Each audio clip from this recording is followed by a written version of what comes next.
Hello അസ്സലാമു അലൈക്കും it's me നൂജീൻ. അപ്പോൾ ഇന്നത്തെ കളക്ഷനിലെല്ലാം റീസ്റ്റോക്ക്ഡ് കളക്ഷൻസ് ആണ്. റീസ്റ്റോക്ക്ഡ് കളക്ഷൻസിൻ്റെ കസ്റ്റമേഴ്സ് ഒരു പ്രാവശ്യം വാങ്ങിച്ചിട്ടുള്ള റിവ്യൂസ് നമ്മൾ വീഡിയോയിൽ ഉൾപ്പെടുത്തിയിട്ടുണ്ട് കേട്ടോ.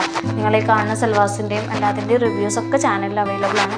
അത് നമ്മൾ റിവ്യൂസ് എന്ന് പറഞ്ഞിട്ട് തന്നെ നമ്മൾ വീഡിയോ ചെയ്തിട്ടുണ്ട്. അപ്പോൾ അതൊക്കെ എടുത്ത് കാണാവുന്നതാണ്. ഇപ്പോൾ ഈ ഒരു വീഡിയോയിൽ നമുക്ക് 2 ടൈപ്പ് ജോർജറ്റിൽ വരുന്ന പ്രിൻറ്റഡ് സൽവാർ സെറ്റിൻ്റെ ഇതിലൊരു ഗൗൺ ഇപ്പോൾ പുതുതായിട്ട് ഇൻട്രൊഡ്യൂസ് ചെയ്തിട്ടുണ്ട്. ആ ഒരു ഒക്കെ മെറ്റീരിയൽ ഏകദേശം ഒന്ന് തന്നെയാണ്. അതിലൊക്കെ വരണതിൻ്റെ മെറ്റീരിയലിനെ കുറിച്ചൊക്കെ നിങ്ങൾക്ക് കാണുന്നുണ്ടെങ്കിൽ കസ്റ്റമേഴ്സിൻ്റെ ഓപ്പണിംഗ് വീഡിയോ ഈ വീഡിയോയുടെ എൻഡിൽ നമ്മൾ കൊടുത്തിട്ടുണ്ട് കേട്ടോ. അപ്പോൾ നിങ്ങൾ സൈസിന് ആപ്റ്റായത് ജസ്റ്റ് ഒരു സ്ക്രീൻഷോട്ട് എടുത്ത് സ്ക്രീൻ കംപ്ലീറ്റ് ജസ്റ്റ് ഒന്ന് വാട്സപ്പ് ചെയ്യുക. നമ്മളെല്ലാ ഡീറ്റെയിൽസും കാര്യങ്ങളും നിങ്ങൾക്ക് ഇങ്ങനെ മെഷർമെൻറ്റ്സ് ആണോ, നിങ്ങൾക്ക് മെഷർമെൻറ്റ്സിൽ എന്തെങ്കിലും ഡൗട്ട്സ് ഉണ്ടെങ്കിൽ അതെല്ലാം നമ്മൾ ക്ലിയർ ചെയ്ത് തരുന്നതായിരിക്കും കേട്ടോ. അപ്പോൾ താങ്ക് യു ഫോർ സപ്പോർട്ടിങ്. നമ്മൾ 8K ആവാനായിട്ടുണ്ട്. സപ്പോർട്ട് ചെയ്യുക വീണ്ടും. Thank you.